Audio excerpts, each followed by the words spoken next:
রাব্বি ইশরাহ লি সাদরি ওয়া ইয়াসসির লি আমরি ওয়াহলুল উকদাতাম মিন লিসানি ইয়াফকাহু কওলি। আসসালামু আলাইকুম ওয়া রাহমাতুল্লাহি ওয়া বারাকাতুহু। আপনারা যারা উপস্থিত হয়েছেন, সাংবাদিক, বন্ধু, সহকর্মী এবং সচেতন নাগরিকরা, আপনাদের সবাইকে ধন্যবাদ। বিশেষ করে বৈষম্যহীন কারামুক্তিকে ধন্যবাদ এই আয়োজনে আমাদের সহযোগিতা করার জন্য। আমরা এখানে একটা গুরুত্বপূর্ণ বিষয়ের প্রতি অ্যাটেনশন ড্র করার জন্য এসেছি। বিষয়টি একদিকে আমাদের ব্যক্তিগত নিরাপত্তা এবং সম্মানের সাথে জড়িত, কিন্তু অন্যদিকে এটার আরও বড় একটা পরিসর আছে, আর বড় একটা অ্যাসপেক্ট আছে। কারণ এখানে এমন কিছু বিষয় যুক্ত যেগুলো এক বা দুজন ব্যক্তির প্রশ্ন না, বরং পুরো দেশ এবং জাতির জন্য গভীরভাবে উদ্বেগজনক। গত 15ই জুলাই 2025-এ নিউজ পোর্টালের প্রতিবেদনের সূত্রে আমরা জানতে পারি যে একটি তথাকথিত জঙ্গি মামলায় পলাতক আসামি হিসেবে আমাদের নাম জাকারিয়া মাসুদ এবং আমার নাম আসিফ আদনান যুক্ত করা হয়েছে। একই সাথে বিশিষ্ট বক্তা এবং আলেম মাওলানা রেজাউল করিম আবরারের নামও সেখানে যুক্ত করা হয়েছে। এবং এই মামলাটি দায়ের করেছে অ্যান্টি টেরোরিজম ইউনিট, ATU। আমরা প্রকাশ্যে চলাফেরা করছি, সেমিনার করছি, বিভিন্ন সামাজিক কাজ করছি, আর আমাদেরকে বলা হচ্ছে পলাতক আসামি। এই ধরনের অভিযোগ একই সাথে হাস্যকর এবং অত্যন্ত দুঃখজনক। আমরা স্পষ্টভাবে জানাচ্ছি এই অভিযোগ মিথ্যা, ভিত্তিহীন এবং রাজনৈতিক উদ্দেশ্য প্রণোদিত। মামলার অভিযোগে যেসব বিষয় উল্লেখ আছে তার সাথে আমাদের সরাসরি বা প্রত্যক্ষ বা পরোক্ষ কোনো ধরনের সম্পর্ক নেই। আমরা কোনো অপরাধমূলক কর্মকাণ্ডে জড়িত নই। আমি একজন লেখক, রিসার্চার, অ্যাক্টিভিস্ট এবং পাবলিক স্পিকার। জাকারিয়া মাসুদ একজন জনপ্রিয় লেখক ও দায়ী। রেজাউল করিম আবরার একজন জনপ্রিয় বক্তা এবং বিশিষ্ট আলেম। আমাদের সমস্ত কাজ, লেখালেখি, বক্তব্য, কার্যক্রম পাবলিক ডোমেইনে বিদ্যমান। আমরা বিশ্বাস করি উদ্দেশ্য প্রণোদিতভাবে আমাদের নাম এই মামলায় জড়ানো হয়েছে শুধুমাত্র আমাদের ইসলামী আদর্শ এবং চিন্তার কারণে। আমরা বরাবরই দ্বীন ইসলামের স্বার্থ এবং দেশের প্রশ্নে সোচ্চার থেকেছি। দেশি, বিদেশি ও আঞ্চলিক নানা নেফেরিয়াস এজেন্ডার বিরুদ্ধে আমরা কথা বলেছি, সমালোচনা করেছি, এবং এই কারণেই দেশি, বিদেশি এবং প্রতিবেশী বিভিন্ন গোষ্ঠী আমাদেরকে অপছন্দ করতে পারে, এবং এটা একটা ফ্যাক্টর হতে পারে এখানে।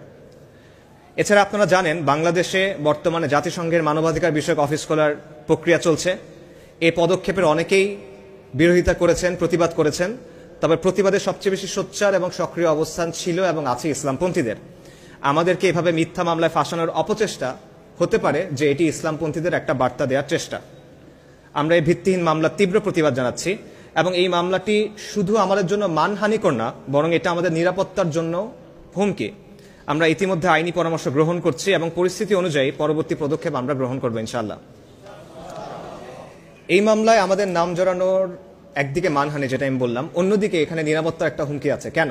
কারণ এদেশে জঙ্গি নাম দিয়ে গুম, নির্যাতন এবং হত্যার লম্বা ইতিহাস আছে। কাউকে জঙ্গি বলার অর্থ বাংলাদেশে হলো তাকে হত্যাযোগ্য করে তোলা। কাউকে যখন জঙ্গি বলা হয় তখন তার বিরুদ্ধে রাষ্ট্রীয় সহিংসতা বৈধ হয়ে যায়। আজকে এই যে মিথ্যা মামলায় আমাদের নাম জড়ানো হলো, কাল এই মামলার রেফারেন্সে আমাদেরকে গুম করা হবে না, বা কালকে এই মামলার রেফারেন্সে আমাদেরকে ক্রসফায়ার দেওয়া হবে না, তার গ্যারান্টিটা কি? কারণ এভাবেই তো আগে হয়ে এসছে।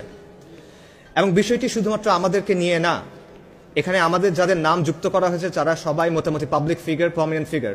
I am from a privilege background. অন্য যাদের নাম এসেছে তারা অত্যন্ত জনপ্রিয় ব্যক্তিত্ব। আমাদেরকে যদি এভাবে ভিত্তিহীনভাবে মামলায় যুক্ত করা হয়, তাহলে একজন ইউনিভার্সিটি পড়ুয়া তরুণ, অথবা একজন মাদ্রাসা শিক্ষক, অথবা একজন নিম্ন মধ্যবিত্ত চাকরিজীবী, তাদেরকে যদি এভাবে মামলায় জড়ানো হয়, তাদের পক্ষে কে কথা বলবে? তাদের পক্ষে কে এগিয়ে আসবে? এবং এভাবে একবার জঙ্গি তকমা দিয়ে মামলা দেওয়ার, হয়রানি করার এবং দমন করার প্রচলন শুরু হলে সেটা কেবল ইসলামপন্থীদের মধ্যে সীমাবদ্ধ থাকবে না, বরং একসময় সেটা সব ধরনের ভিন্নমতকে দমন করার জন্য ব্যবহার করা হবে, যেমনটা আওয়ামী জাহেলিয়াতের সময় আমরা দেখেছি। আমাদের নিশ্চয়ই মনে আছে 5ই আগস্ট লং মার্চের দিন রাষ্ট্রীয় প্রচারণা করা হচ্ছিল যে ছাত্র জনতার গণ অভ্যুত্থান আসলে একটা জঙ্গি হামলা। প্রত্যেকের মোবাইল ফোনে SMS পাঠিয়ে বলা হচ্ছিল বাইরে জঙ্গি হামলা চলছে, আপনারা বাইরে বের হবেন না। এ থেকেই বোঝা যায় যে জঙ্গি দমনের অজুহাতে কিভাবে একসময় পুরো সমাজের বিরুদ্ধে দমনপীড়ন চালানো যায়। এবং রাষ্ট্র যখন কারোর উপর সহিংসতা চালায়, কারোর উপর জুলুম করে, আর সমাজ চুপ থাকে, তখন অন্যদেরকেও দমন করা সহজ হয়ে যায়। এবং বাংলাদেশে এই দমনপীড়নের শুরুটা হয়েছিল ইসলামপন্থীদের দিয়ে, এবং আবারও ইসলামপন্থীদের দিয়ে এই দমনপীড়ন শুরুর পায়তারা চলছে বলে আমরা আশঙ্কা করছি। এই কারণে এই হয়রানিমূলক মামলা শুধু এই মামলায় আমরা যারা অভিযুক্ত তাদের জন্য কনসার্নের বিষয় না, বরং এটা বাংলাদেশের সাধারণ ধর্মপ্রাণ মুসলিম এবং সব নাগরিকের স্বাধীনতার উপর হুমকি স্বরূপ। এই কারণে আমরা মনে করি সকলেরই এই বিষয়টি নিয়ে সোচ্চার হওয়া প্রয়োজন। এবং এই ধরনের অপপ্রচার নতুন না, এই গল্প পুরনো। আওয়ামী জাহিলিয়াতের সময় হাসিনার আজ্ঞাবহ বিভিন্ন বাহিনী এই ধরনের বানোয়াট অভিযোগে অসংখ্য নাগরিকের উপর জুলুম এবং অত্যাচার করেছে। মন গড়া মামলা দিয়ে অনেক মানুষের জীবন এবং সম্মান ধূলিসাৎ করা হয়েছে। অনেক ইসলামী ব্যক্তিত্ব এবং সাধারণ নাগরিক আয়নাঘরে গুম হয়েছেন, ক্রসফায়ারের শিকার হয়েছেন। শেখ হাসিনার শাসনামলে আমরা ফলস ফ্ল্যাগ অপারেশনের ভয়ঙ্কর নজির দেখেছি। দেখা গেছে দারিদ্র্যপীড়িত সাধারণ মানুষ, পথের রিক্সা চালক, দিনমজুর, শিক্ষার্থী কিংবা গার্মেন্টস কর্মীকেও সন্ত্রাস বিরোধী অভিযানের নামে গুম করা হয়েছে। কয়েক মাস পর মিডিয়ার সামনে আনা হয়েছে, টেবিলের উপর কিছু বই সাজিয়ে দেওয়া হয়েছে, কিছু মোবাইল ফোন সাজিয়ে দেওয়া হয়েছে, সিম কার্ড সাজিয়ে দেওয়া হয়েছে, তারপর বলা হয়েছে এই ব্যক্তি জঙ্গিবাদ বিরোধী অভিযানে তাকে ধরা হয়েছে। এবং কোনো প্রকার প্রশ্ন ছাড়া, কোনো প্রকার জবাবদিহি ছাড়া গণমাধ্যম সরকারি সেই বয়ান প্রচার করে গেছে এবং এই দমন পীড়নের বৈধতা উৎপাদনে কাজ করেছে। এখন আমরা দেখতে পাচ্ছি যে হাসিনার সময় যে চমকপ্রদ সেন্সেশনাল জঙ্গি অভিযান ছিল তার অনেকগুলোই ছিল নাটক। এবং এই ঘটনাগুলো ব্যবহার করে একদিকে হাসিনা রিজিম বিদেশিদের কাছ থেকে, বিশেষ করে পশ্চিমীদের কাছ থেকে বৈধতা অর্জন করত, অন্যদিকে জঙ্গিবাদ দমনের নামে এখানে এক ধরনের ব্যবসা গড়ে উঠেছিল, এখানে এক ধরনের ইন্ডাস্ট্রি গড়ে উঠেছিল। জঙ্গিবাদ দমনে পশ্চিমারা ফান্ডিং দিত, সেই ফান্ড থেকে বিভিন্ন এজেন্সি উপকৃত হতো, সরকার উপকৃত হতো এবং ইনফ্যাক্ট অনেক সাংবাদিকও হয়তো বা এই নেক্সাসের সাথে জড়িত ছিল। এবং এই কারণে আমরা দেখেছি যে কোনো দল বা কোনো সংগঠনের সাথে বিন্দুমাত্র সম্পর্ক নাই এমন মানুষকে ধরে অমুক তমুক দলের আমির বানিয়ে দেওয়া হয়েছে। ফেসবুকে নিছক একটা পোস্ট করা হয়েছে, এজন্য মফস্বলের একটা কিশোর কিংবা প্রত্যন্ত গ্রামের কিশোরীকে পর্যন্ত ধরে এনে বলা হয়েছে সে অমুক তমুক জঙ্গি সংগঠনের তমুক শাখার প্রধান। এবং এভাবে ধরে এনে পিটিয়ে আদমরা করে 164 ধারায় জবানবন্দি নেওয়া হয়েছে। যারা জবানবন্দি দিতে রাজি হননি তাদের বাবা, ভাই কিংবা স্ত্রীকে উঠিয়ে এনে নির্যাতন করে জবানবন্দি দিতে বাধ্য করা হয়েছে। তারপর সেই জবানবন্দির ভিত্তিতে, বানোয়ার জবানবন্দির ভিত্তিতে রায় হয়ে গেছে, কারো ফাঁসি হয়েছে, কারো যাবজ্জীবন হয়েছে। এগুলো বাস্তবতা এবং তারা এখনো জেলে পড়ে পচে মরছেন, ঢুকছেন। জঙ্গি মামলার নামে পর্দানসীন মুসলিম নারীদের সেক্সুয়াল অ্যাবিউজ করা হয়েছে, রেপ করা হয়েছে, মধ্যযুগীয় কায়দায় নির্যাতন করা হয়েছে। এবং এর প্রমাণ আমরা দেখেছি গুম কমিশনের রিপোর্টে, আয়নাঘরের তদন্তে এবং জুলাই পরবর্তী অসংখ্য বস্তুনিষ্ঠ অনুসন্ধানী প্রতিবেদনে। এবং আজও সন্ত্রাস দমন আইনের কারণে অনেক নিরীহ মানুষ বন্দী হয়ে আছেন এবং এটার অপপ্রয়োগের ফলে অনেক মানুষের জীবন ধ্বংস হয়ে গেছে, অনেক পরিবার ধ্বংস হয়ে গেছে। এছাড়া আমরা দেখেছি যে জঙ্গিবাদ দমনের নামে কতিপয় স্বার্থান্বেষী মহলের পরিচালিত তথাকথিত গবেষণার ভিত্তিতে দাড়ি টুপি পরা, টাকনুর উপর কাপড় রাখা বা ইসলামী বই পড়ার মতো, ফোন ধরে সালাম দেওয়া, যাবার সময় আল্লাহ হাফেজ বলা, এই কথাগুলোকে পর্যন্ত উগ্রবাদের লক্ষণ হিসেবে উপস্থাপন করা হয়েছে এবং এগুলো রীতিমতো বিজ্ঞাপন দিয়ে টেলিভিশনে এবং প্রিন্ট মিডিয়াতে ছাপানো হয়েছে। এবং এই সব কিছুর উদ্দেশ্য ছিল ইসলামী দাওয়াকে বন্ধ করা এবং জনপরিসরে ইসলামের যে প্রভাব সেটাকে সংকুচিত করা। আমার ব্যক্তিগত অভিজ্ঞতা বলি, আমি নিজে ব্যক্তিগতভাবে হাসিনা আমলের ভুক্তভোগী। কুখ্যাত র্যাব কর্মকর্তা আলেপুদ্দিন, যে ধর্ষণের অভিযোগে অভিযুক্ত, খুনের অভিযোগে অভিযুক্ত, সে একাধিক বানোয়াট মামলায় এভাবে আমার নাম যুক্ত করেছিল। এবং যেভাবে এখানে বানোয়াটভাবে পলাতক আসামি বলা হচ্ছিল, ঠিক একইভাবে পলাতক আসামি হিসেবে অসংখ্য মামলায় সে আমার নাম দিয়ে রেখেছিল। মোদি বিরোধী আন্দোলনের সময় লেখালেখির কারণে আমার বাসায় প্রশাসনের লোক এসেছিল, আমার বাসায় ফোন এসেছিল, এরকম অসংখ্যবার হয়েছে। এবং 24শে জানুয়ারিতেও বাংলাদেশে যে ট্রান্সজেন্ডার আইন বাস্তবায়নের পায়তারা চলছিল, এর বিরুদ্ধে লেখালেখি করার জন্য আমার বক্তব্যকে নাকচ করার চেষ্টা করা হয়েছে জঙ্গি বলে। এবং এই সবই হয়েছে এই জঙ্গিবাদের জুজুর ভয় দেখিয়ে। দুঃখজনকভাবে গণ অভ্যুত্থানের মাধ্যমে আওয়ামী লীগকে হটাবার পর জনগণ যে সরকারকে ক্ষমতায় বসালো, তারা একই চিত্রনাট্য অনুসরণ করে জঙ্গি নাটক করা শুরু করেছে।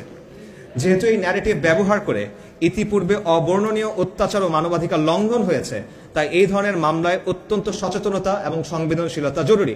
এই ধরনের যে কোনো তদন্ত ও মামলায় আমরা প্রতিটি অভিযুক্তের জন্য ন্যায় বিচার, সদাচরণ এবং মানবাধিকার সমুন্নত রাখার আহ্বান জানাই এবং গণমাধ্যমকে জনগণের প্রতিনিধি হিসেবে দায়িত্বশীল সাংবাদিকতার আহ্বান জানাই। মিথ্যা এবং হয়রানিমূলক রাজনৈতিক মামলা কলোনিয়াল আমলের ঐতিহ্য। আজকের এই পোস্ট কলোনিয়াল রাষ্ট্রগুলো ইংরেজের এই ট্র্যাডিশন খুব ভক্তি ভরে অনুসরণ করে যাচ্ছে। এই জন্য আমরা দেখি যে অনেক রাজনৈতিক দলের শীর্ষ নেতার বিরুদ্ধে ময়লার ট্রাকে আগুন দেওয়ার মতো অনেক মামলা আছে। এগুলো নিয়ে হাসাহাসি করা যায়, কিন্তু জঙ্গি মামলা কিংবা সন্ত্রাস বিরোধী আইনের মামলার ক্ষেত্রে ব্যাপারটা সেরকম না। কারণ জঙ্গিবাদের অভিযোগ গুরুতর অভিযোগ, সন্ত্রাস বিরোধী আইনের মামলা গুরুতর মামলা। এই বাংলাদেশে এই অভিযোগ আর এই মামলাগুলোর কারণে অনেক নিরপরাধ মানুষকে বন্দিত্ব, নির্যাতন এবং হত্যার শিকার হতে হয়েছে। এবং এই প্রক্রিয়ার সবচেয়ে মারাত্মক দিক হলো এখানে যে অভিযুক্ত তার নিজেকে নিরাপরাধ প্রমাণ করার কোনো সুযোগ নাই। সাধারণত কোনো ব্যক্তির বিরুদ্ধে অভিযোগ উঠলে সেটি প্রমাণিত না হওয়া পর্যন্ত সে নির্দোষ হিসেবে গণ্য হয়, প্রিজাম্পশন অফ ইনোসেন্স। এটা যে কোনো সভ্য আইনি ব্যবস্থার একটা মূল ভিত্তি। কিন্তু ইসলাম প্রিয় নাগরিকদের ক্ষেত্রে ব্যাপারটা উল্টো, গিলটি আনটিল প্রুভেন ইনোসেন্ট। মন চাইলো মামলায় নাম জড়ায় দিবেন, এখন যার নাম জড়ানো হয়েছে তার দায়িত্ব হলো নিজেকে নির্দোষ প্রমাণ করা। সম্পূর্ণ উল্টো। যখন কোনো মুসলিমকে জঙ্গি বা উগ্রবাদী হিসেবে অভিযুক্ত করা হয় তখন তাকে আগে থেকেই দোষী মনে করা হয়, কোনো প্রমাণের প্রয়োজন নেই, কোনো বিচারিক প্রক্রিয়ার দরকার নেই, অভিযোগই তার শাস্তির জন্য যথেষ্ট। এটাই বাংলাদেশের বাস্তবতা। এবং আমরা যা কিছু বললাম তার প্রায় সবকিছু আমরা এই মামলায় দেখছি। হাসিনার আমলের চিত্রনাট্যের পুনরাবৃত্তি দেখছি। আমরা সোশ্যাল মিডিয়া, সামাজিক গণমাধ্যমের সূত্রে দেখেছি এই মামলা যারা দায়ের করেছেন সেই ব্যক্তিদের ফোন করা হয়েছে এবং এই মামলার ব্যাপারে যখন জিজ্ঞেস করা হয়েছে তখন তারা বলছেন সরকারের চাপ আছে। সোশ্যাল মিডিয়া সূত্রে আমরা দেখেছি যে কেউ কেউ এইচইউ হেডকোয়ার্টারে গিয়েছেন এবং সেখান থেকে বলা হচ্ছে তাদের আনঅফিসিয়ালি, অনানুষ্ঠানিকভাবে জানানো হয়েছে যে অভিযুক্ত যারা তাদের মোবাইলে নাকি আমাদের ছবি পাওয়া গেছে, যেটা কোনো পাবলিক সেমিনারে নাকি তারা আমাদের সাথে ছবি তুলেছেন। আমরা অসংখ্য পাবলিক সেমিনার করি যেখানে শত শত কিংবা হাজার মানুষ আছেন এবং তারা অনেক সময় ছবি আমাদের সাথে তোলেন। এই কারণে মামলায় আমাদের নাম দেয়া হচ্ছে। এটা হলো আনঅফিসিয়ালি বলা কথা। এটা কোন ধরনের যুক্তি? এটা কি মগের মূল্য কিনা? মিটফোর্ডে যে বর্বরচিত হত্যাকাণ্ড ঘটলো সেই ঘটনার সাথে যারা জড়িত তাদের সাথে তো অনেক রাজনৈতিক দলের নেতাদের ছবি আছে। আপনি কি ওই কারণে এখন ওই নেতাদের বিরুদ্ধে হত্যা মামলা দিবেন? আমরা নিউজ রিপোর্টে দেখেছি বিভিন্ন এলাকায় অনেকে লবিং করছে, সুপারিশ করছে, চাঁদাবাজি করছে। এরা অনেকে সমন্বয়ক পরিচয় ব্যবহার করছে বা সমন্বয়কদের সাথে ইভেন উপদেষ্টাদের সাথে তাদের ছবি আছে। এখন কি আপনি চাঁদাবাজির মামলায় উপদেষ্টা সমন্বয়কদের আসামি বানাবেন? বলা হচ্ছে সরকারের পক্ষ থেকে চাপ আছে। সরকারের কাজটা আসলে কি? গতকালের ঘটনা আপনারা সবাই দেখেছেন। ছাত্রলীগ একটা নিষিদ্ধ সংগঠন, আওয়ামী লীগের কার্যক্রম নিষিদ্ধ। তারা অস্ত্র নিয়ে আক্রমণ করেছে, পুলিশের গাড়ি পুড়িয়েছে, ইউএন এর গাড়িতে হামলা করেছে, পেট্রোল বোমা মেরেছে, পুলিশ সদস্য পিটিয়েছে। সরকার তাদেরকে থামায় না, কিন্তু লেখক, ইসলামী লেখক আর বক্তাদের বিরুদ্ধে জঙ্গি মামলা দেয়া হয়। আওয়ামী লীগ কাল যা করলো তারপরও বাংলাদেশের তথাকথিত সুশীল সমাজ, বাংলাদেশের secular progressive cultural establishment Awami লীগকে কিন্তু মব বলে না, আওয়ামী লীগকে কিন্তু জঙ্গি বলা হয় না, বরং মিডিয়াতে বলা হয় গ্রামবাসী আক্রমণ করেছে, এলাকাবাসী আক্রমণ করেছে। বাংলাদেশের গ্রামবাসীরা কখন থেকে পিস্তল, কাটা রাইফেল, বন্দুক নিয়ে ঘোরাঘুরি করা শুরু করলো?